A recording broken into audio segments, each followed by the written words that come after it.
Chapter 14, Suitability and Recommendations. Video 1, Customer Profile.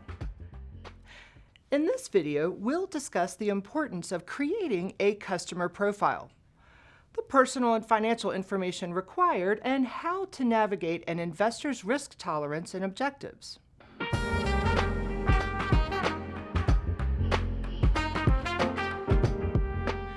When working with customers, the representative must gather as much customer information as possible to make suitable recommendations. The representative must seek to obtain the customer's financial information, including information about their assets, income, expenses, emergency funds, prior investment experience, insurance needs, attitudes towards risk, and investment objectives.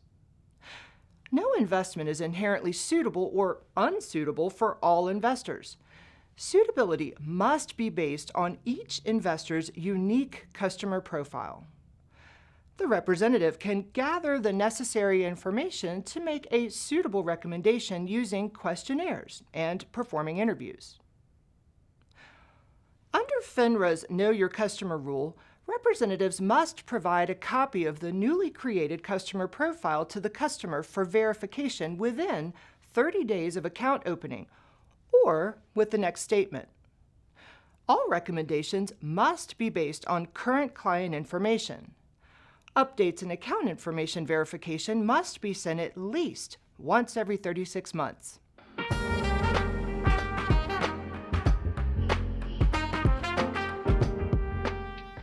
Constructing a customer profile, representatives collect relevant personal and financial information, including age, marital status, and dependents. Is the customer married, divorced, or widowed?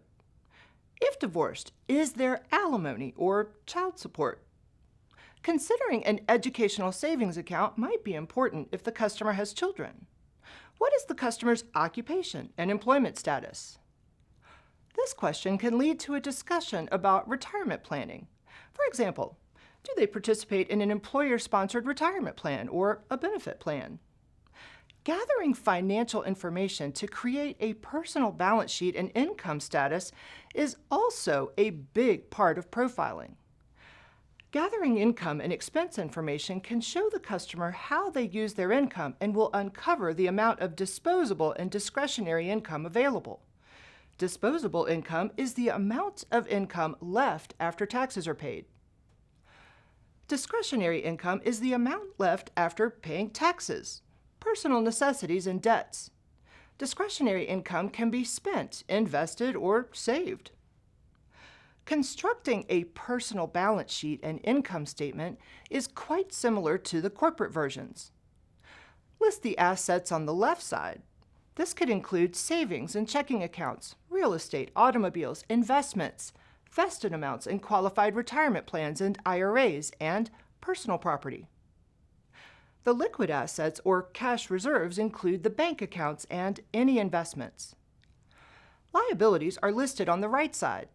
This includes any loans and credit card balances.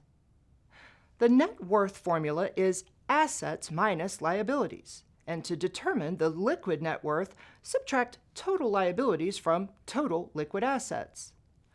The representative should inquire about both the tax filing status and the customer's tax bracket. Knowing the customer's tax status is significant for choosing suitable investments. The representative should also inquire about the customer's insurance needs and begin an estate planning discussion.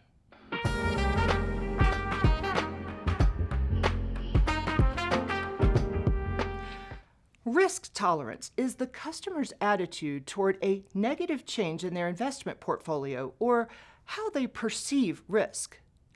If the customer is risk averse, they will seek more conservative investments. The customer's time horizon is the time until the funds are needed. A short-term time horizon is less than a year. Suitable investment recommendations may include money market funds, certificates of deposit, or short-term bonds. An intermediate time horizon would be 2 to 10 years, and a long-term horizon would be more than 10 years.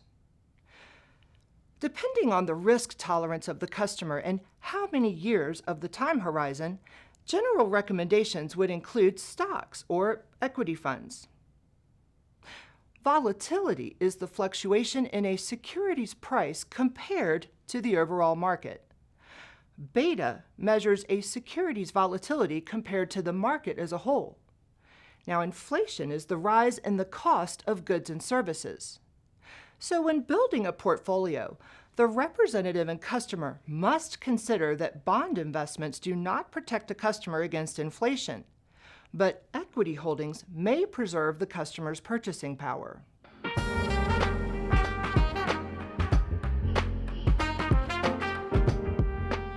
It's important to inquire about the customer's prior investment experience to understand their risk tolerance, personal beliefs, and investment sophistication. The first obligation to a customer is to verify the customer has established a cash reserve that can cover a loss of income for at least 3 to 6 months.